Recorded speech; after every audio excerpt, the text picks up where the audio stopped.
Namaskar. Agnipath. What is going on in India? One would think that the whole country is burning, when in effect, what is happening is some railway stations are being set on fire by a group of disgruntled elements, egged on by political parties. One of the associations that has been identified thus far is the AISA, All India Students Association. It's a left wing students body, and it appears to be from CPI. There is a group in CPI called CPI Liberation, and that's the one that appears to be the political body that controls this AISA. This is one of the different ways in which the protests are happening.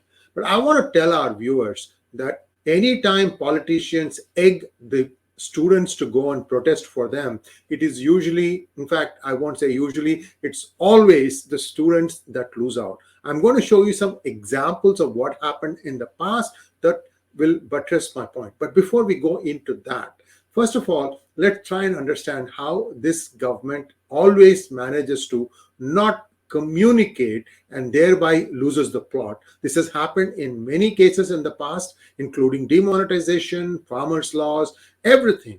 These are all simple things that should be done. They could have had a debate in channel saying that, look, 2 years we have not recruited anybody for the army, but there is also a cash flow crunch. We would like to try and look at this thing slightly differently. You could have mentioned that France has a compulsory conscription of 12 months for every citizen. Israel has 30 months, and India is looking at voluntary, but it is 4 years. It would have sounded so much better. 1 year, 2.5 years, and 4 years, and that too it is voluntary. I mean, people would be lapping it up and say, see, you have to you have to awaken the patriotism in people. And if it had presented it in this way, I mean, I saw this thing from a BJP spokesperson, by the way. One wonders why he wasn't doing this 2-3 months ago, because it was known for 2 years that there has been no recruitments towards the army.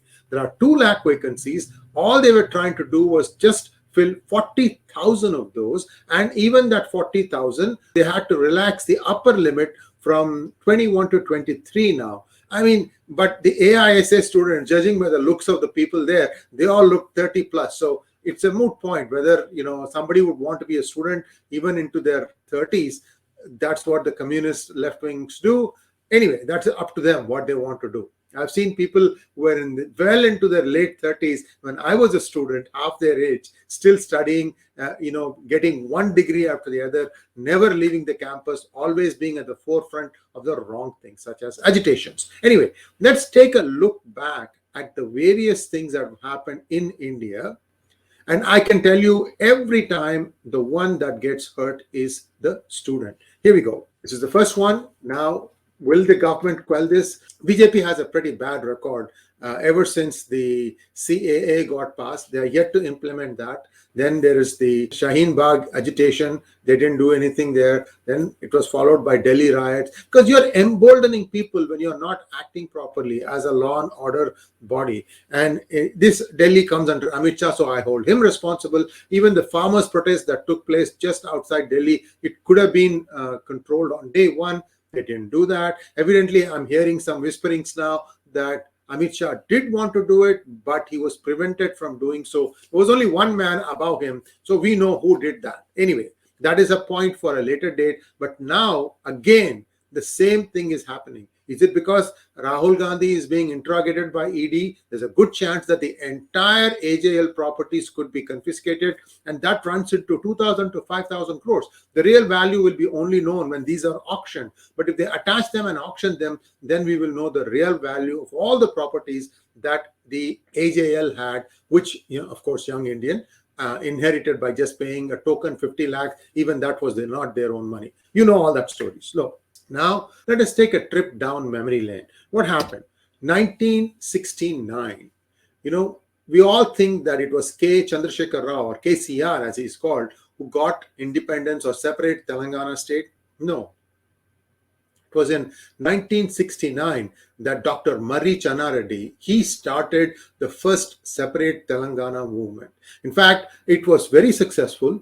The year 69, was the academic year of 1969 was completely lost for the students. Those students who are doing engineering, medicine, or any undergrad degree, they had to repeat it 1 year.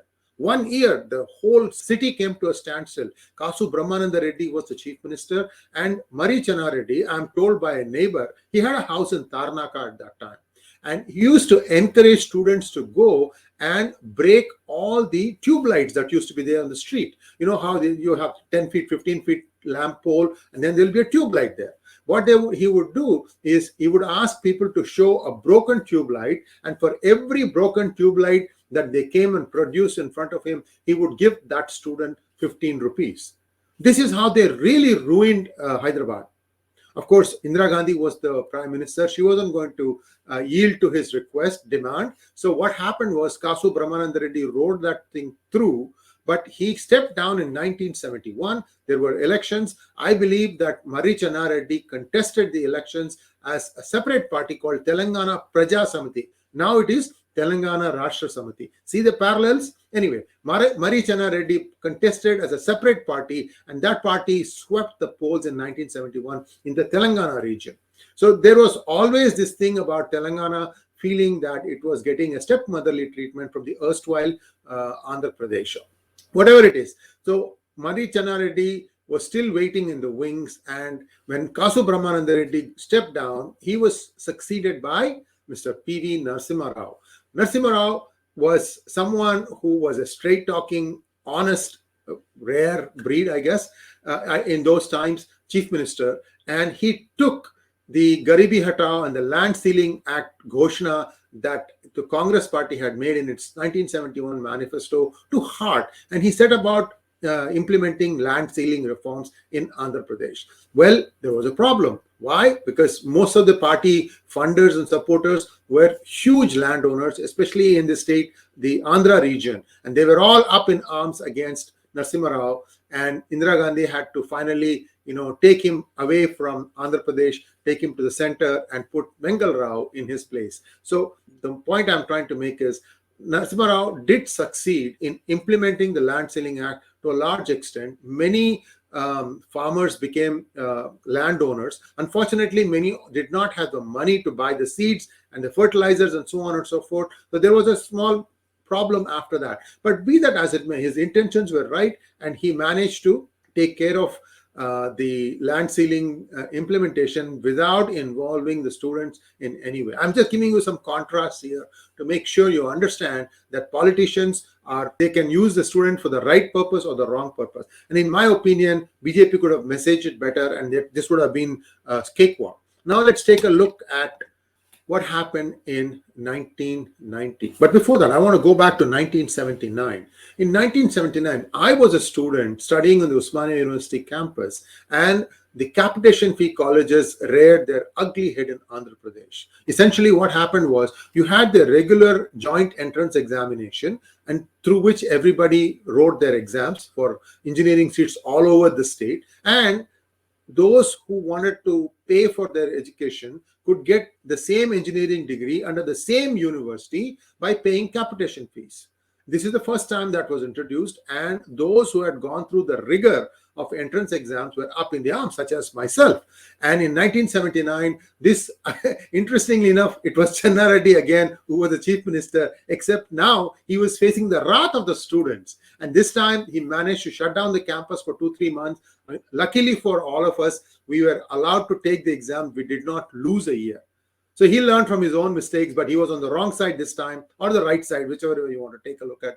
So this got quelled. But my point again and again, students, don't fall for all these netas. They'll give you 1,000 rupees, 10,000 rupees, whatever. But when it comes, they will desert you. They are just looking to come to power.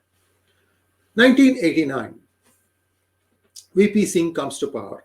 And there was a trickery in the way he came to power. We all know that VP Singh was a finance minister, and then he was the defense minister, in which he uncovered the Bofors scandal. These are all under Rajiv Gandhi. Rajiv Gandhi was a first-time prime minister. He wasn't entirely, comfortable the way the bureaucracy moved. In fact, it was P.V. Narsimha Rao who was more or less running that government. But still, Rajiv Gandhi was the one taking the decisions, and oftentimes they were the wrong decisions. So what ended up happening was VP Singh became some sort of a lightning rod for anti-Rajiv stand. Remember, Rajiv Gandhi got 400 plus seats.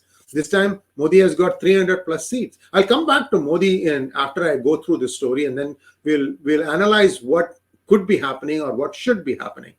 Then, so VP Singh comes out of Congress, forms a new party, and that new party is called Janata Dal. And inside that Janata Dal, a big portion of Janata Party goes, led by Chandrasekhar. So Chandrasekhar, Devi Lal, VP Singh are the faces of the Janata Dal. The Janata Dal managed to somehow cobble together a coalition, including from parties in North and South, wherever they could get people. And then there was a point of choosing the Prime Minister. Who was going to be the Prime Minister? The contenders were mainly two. One was VP Singh, the other was Chandrasekhar, who had brought a breakaway group of Janata Party and merged it into Janata Dal. Now, there was a bit of a trickery involved here. VP Singh wanted to become Prime Minister, but he also wanted to not have Chandrasekhar become the Prime Minister. So what he does, he stands up in the meeting. The three of them are seated there. VP Singh, Devi Lal, and Chandrasekhar. It feels like it was yesterday that it happened. And then VP Singh says that I would like to propose the name of Devi Lal for the Prime Minister. The whole audience is shocked. They were all expecting that the fight was going to be between VP Singh and Chandrasekhar. And this was a surprise. Then Devi Lal stands up and he says, I am a simple man. I really don't want to be Prime Minister. And I would humbly request this assembled audience to elect VP Singh. And Chandrasekhar is shocked. What the heck? I didn't even get a chance to even say my case. And that's how VP Singh became Prime Minister. However, this was a very weak government. VP Singh made Mufti Mohammad Saeed as a home minister. That was a disaster of its own. The Kashmir exodus happened. And then he started, opposing or trying to phase out Devi Lal. Devi Lal wasn't very happy. His son's government, I think it was Om Prakash Chautala, his son's government in Haryana got dismissed. So basically there was friction brewing between VP Singh and Devi Lal. And VP Singh wanted to corner the glory for himself, I think. And that is why he introduced this disastrous Mandal Commission.